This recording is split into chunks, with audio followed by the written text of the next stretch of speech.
most people have been on vacation before, and at some point they ask a random stranger to take a picture of them or their family, and sometimes you get a photographer like this who knows kind of what they're doing and they can take a good picture for you and everything will be fine. But most of the time it's just some other random tourist who doesn't have a clue and they end up taking a really bad picture, but you can't just ask them to take a different one or correct them or anything because that would be rude. So you just kind of deal with it, and what you get, you get. And sometimes that even if they take multiple, it still doesn't end up looking right. You end up with something like this, and you could keep asking them, which I did because it's my sister and she just is awful. But you can't just ask the person to keep taking pictures for you because they have to go somewhere. So you kind of just deal with it and that's it. But you can use Photoshop to make it better. So today I'm going to show you how to improve a picture using Photoshop and the dodging and burning techniques. So you're going to need basically three things for this. First, obviously you're going to want pictures to edit.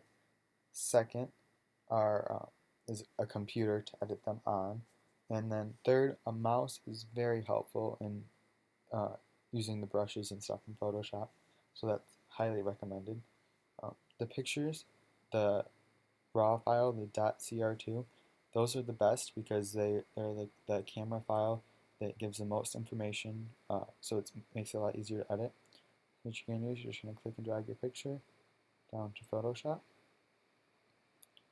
and it will open up in the raw editor, which allows you to change all of these values. So the temperature, just kind of change it around, see what you want. You don't want it to be too out there. Same thing with the tint. You can go really green or really purple, but you don't want to do that.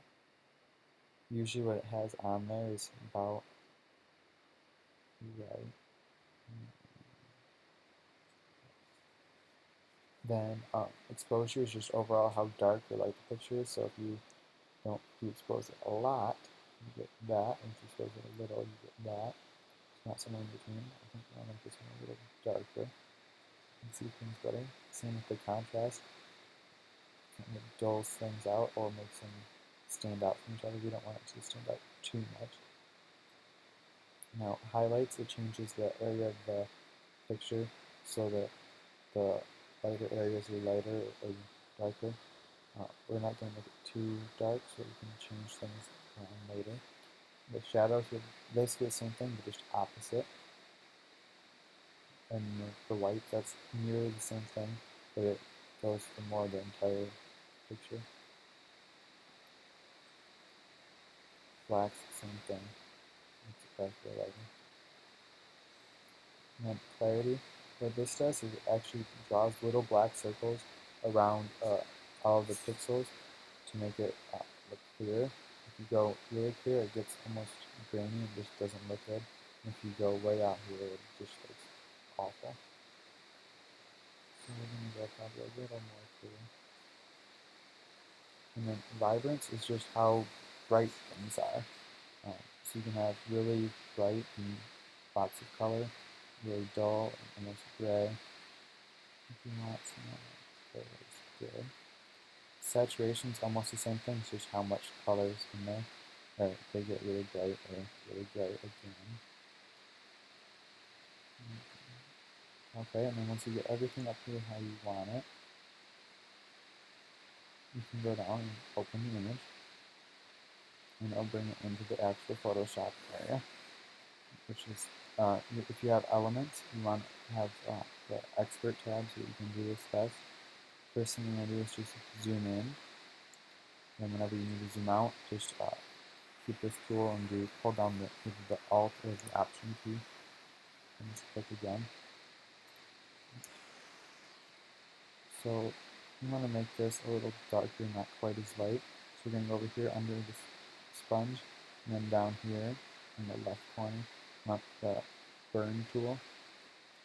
Let's see what size we want, maybe a little bit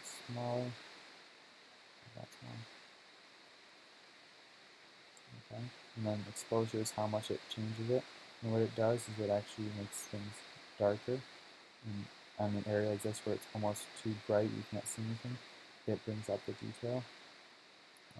In like the olden days when they did photography with actual cameras, they they would hold like a piece of paper with a hole in it to block the, or to let extra light in to expose an area better. So it's not really like a new thing, it's something they've been doing for a long time. And now it's got, if you can, the exposure changes how much. If you put it less, it doesn't change as much. My hand looks really white, so we're going to change that a little bit too, just make it a little darker. Same with my face. Okay, and now also the areas over here, it kind of distracts you looking back to see what's inside.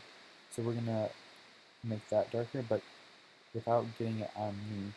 So we're going to use a selection tool, which kind of is like a smart tool. It kind of guesses the edges of things. Sometimes it's right, sometimes it's not. This time it wasn't. So then it has too much selected, so you're going to hold down the Option key again and go over the areas that you don't want selected. And then this time it gets better at knowing what you want, usually.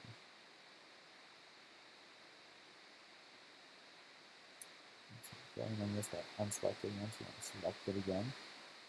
And look down here.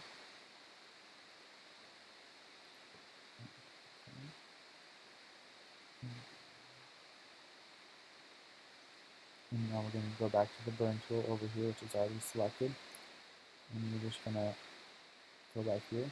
But now it's not going to go on the areas that aren't selected, which means you can get the background without getting on the thing, and you still have a nice crisp edge. Down here. And if you do it like this with all the areas selected at once, you can just go across the whole thing so it doesn't look too faded, and then it looks natural. Now another thing you could do is get down here, the dodge tool is about the exact opposite of the thing. Also, if you want to deselect that so you can do things again, the dodge tool, it will make things lighter. So say we want to, just to show you, say we wanted my shirt lighter, not like that, it does the exact opposite of the burn tool. Now the saturation tool does the same thing, except it just makes things more saturated. If you wanted the door to be really bright, you can do that. So that's about it. You can do lots more with Photoshop, but that's just kind of a quick tutorial. So what we did today is we used the dodge and burn tool to make the picture look better. And the last step with anything on a computer is you have to save it. You're going to save it as a JPEG now, because it's the finished product. And then once you click save, it will tell you like the file size you want. If you have like the maximum quality is obviously a larger file. If you say you want a low quality, it's going to be a smaller file size, but it tells you over there. If you want it to look nicer, you can leave it at maximum. And then just do OK. Now it doesn't look that much different, but if you go here and you open up